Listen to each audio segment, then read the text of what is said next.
અકબરે બિરબલને કીધું કે બિરબલ, આ દુનિયા ઉપર પુરુષનું રાજ હાલે કે સ્ત્રીનું રાજ હાલે?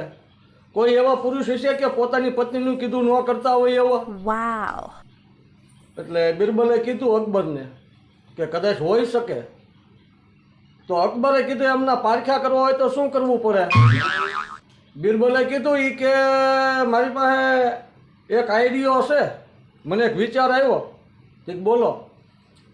કે આખા ગામના બધા માણસોને ભેગા કરો અને 10 સફરજન મૂકો અને 10 ઘોડા લાવો કાળા.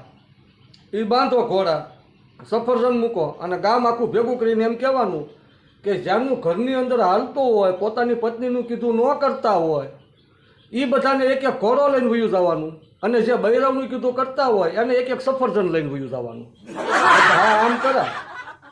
એટલે બિરબલે તો આખું ગામ ભેગું કરી નાખ્યું અને 10 ઘોડા બાંધી દીધા અને 10 સફરજન મૂકી દીધા. ગામનાઓને કીધું કે કોઈ બૈરાવનું કીધું ન કરતા હોય એના સામે ઘોડો બાંધ્યો એ લઈ લેવાનો છે અને જે બૈરાવનું કીધું કરતા હોય એના સફરજન લઈ લેવાના છે. હવે એમાં બન્યું એવું, 9 જણાએ સફરજન લઈ લીધા અને એક સફરજન વધ્યું. એટલે એક માણસ હતો એ ઘોડો લઈને વયો ગયો અને ઓલા 9 હતા એ સફરજન લઈને વયા ગયા.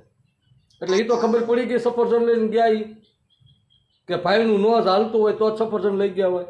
પણ આ એક મરદ મુશાળો જે આ માણસ હતો અને એ ઘોડો લઈને ભાગ્યો.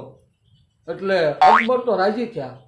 બિરબલને કીધું કે જોતો ખરો કે 9 સફરજન હતા એ ઓલા લોકો લઈ ગયા અને આ એક ઘોડો લઈને વયો ગયો. એટલે સીધું જ તે બિરબલે કીધું અકબરને કે હવે એ એક સફરજન વધ્યું એ ખાઈ લઉં.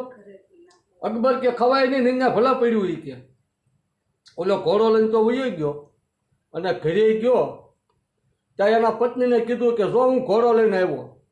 કે કઈ શરત જીત્યા? કે ત્યાં અકબરે એમ કીધું કે જે બૈરવનું કીધું ન કરતા હોય એને ઘોડો લઈને વયો જવાનો, એટલે હું ઘોડો લઈને વયો આવ્યો. એના વોવે કીધું કે ઘોડો તો બરોબર છે તમે જીતીને લાવ્યા, પણ આ કાળો ઘોડો હશે, આ જો સફેદ હોય ને તો એવો શોભે તમને, એવો શોભે. કે ત્યાં બીજા પાસે સફેદ ઘોડો નહોતો. કે હા ત્યાં વાત કરી એટલે લેને હું પાછો જાઉં. એટલે એ ગયો પાછો. ત્યાં જઈને કે રાજા, ઘોડો તો બરોબર છે પણ મારા હોવે એમ કીધું કે તમારી પાસે થોડો ઘોડો હોય તો આપો. રાજાએ કીધું કે જો એક સફરજન પીડ્યું કે ખાવા જ નથી દીધું, એ તું લેતો જાય. કે જય માતાજી મિત્રો.